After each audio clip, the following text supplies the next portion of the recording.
Restaurant quality garlic rice ba hanap mo? Watch and learn ka, tatay. Ito yun. Actually, ang ginawa ko dito, nagpinakupsan ako. And then, yung garlic oil lang gagamitin natin. Kita nyo naman, grabe to mga katatay. Lagay natin yung garlic oil. Lasang-lasa yan. Konting salt. Konti lang mga katatay, wala tayong gagamiting mahika dito.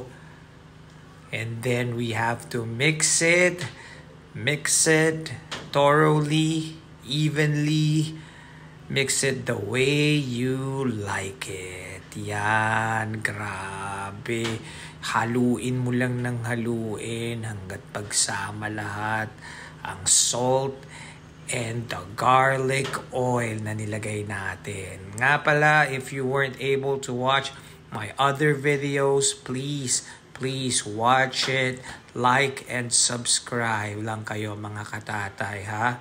Yan, while I'm mixing this, eto na, lagay na natin sa kawali. Grabe, ang bango. Nako, sana nandito kayo nang maamoy nyo rin ang naaamoy ko. Yan, I'll just have to mix it. Nasa ano to I'm putting it in high heat. Yan.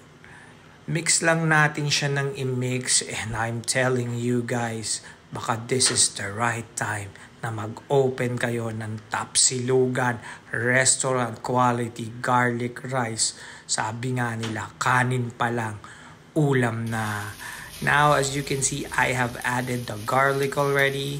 And those garlic, dyan ko kinuha ang garlic oil natin, mga katatay. Confit, yes, may nalalaman pang ganun, no? Confit, oh. Tama ba? Comment down below kung tama yung sinasabi ko, Yan, as I'm mixing it, siyempre, grabe, talagang nanunuot yung amoy sa ilong ko, kumakapit Kapit na kapit ha? Alright, konti na lang. And now, let me toast it. Yan, galing, diba? We have just to toast it.